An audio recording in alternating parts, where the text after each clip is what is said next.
Ako si Jade Buhoy at narito ang mga napapanahong balita.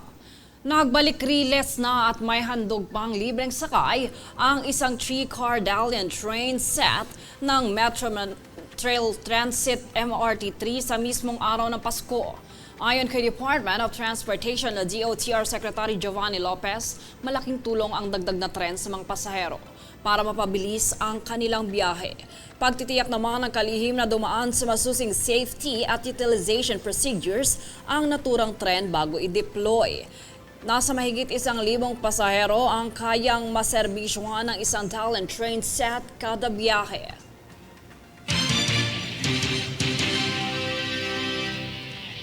Nagbitiw na si Independent Commission for Infrastructure o ICI Commissioner Rosana Fajardo matapos manilbihan sa ICCI mula noong Setyembre.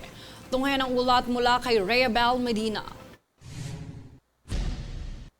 Nagbitiw na sa pwesto si Rosana Fajardo bilang Commissioner ng Independent Commission for Infrastructure o ICI matapos manilbihan sa nasabing kagawaran mula noong September. Epektibo ang resignation ni Fajardo sa parating na December 31.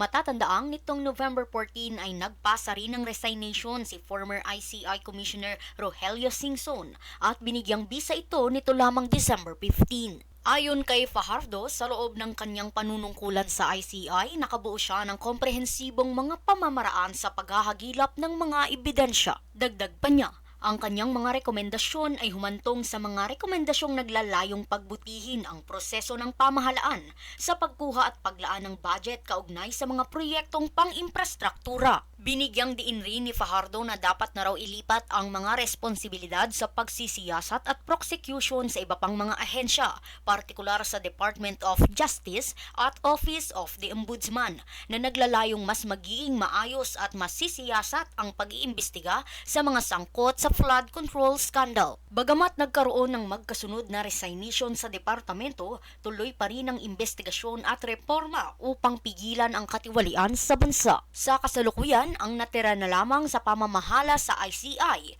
ay si Chairman Justice Andres Reyes Jr. at Special Advisor former General Rodolfo Azurin. Sa kabilang banda, ayon sa ICI, 8 kaso ang inihain na sa ombudsman, 3 ang naisampa sa korte na nagdulot ng pag-aresto sa 16 na individual at mahigit 20.3 bilyong piso na halaga ng mga ito ang na-freeze.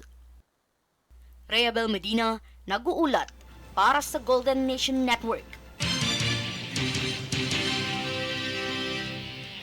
Ipinunto ni Senator Kiko Pangilinan na isa sa mga solusyon sa pag-iwas sa ghost projects ay ang mataas na alokasyon sa digital agriculture ng DA na siyang itinaas kamakailan ng Bicameral Conference Committee sa 600 million pesos. Sa pamamagitan kasi nito, gagamit ng datos, online platforms at makabagong teknolohiya para sa rehistro ng mga magsasaka at mangingisda.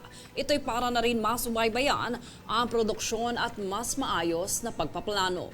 Kabilang din sa mga hakbang nito ang Kadiwa Online, disaster assessment, paggamit ng drones at satellite imaging para sa monitoring ng pananim at ani.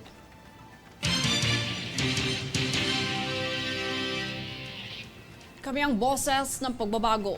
Ako si Jade Buhoy at ito ang News Force. Sa ulo ng mga balita, bilang ng mga biktima ng paputok, umabot na sa 28. ICI Commissioner Rosana Fajardo, nag-resign na.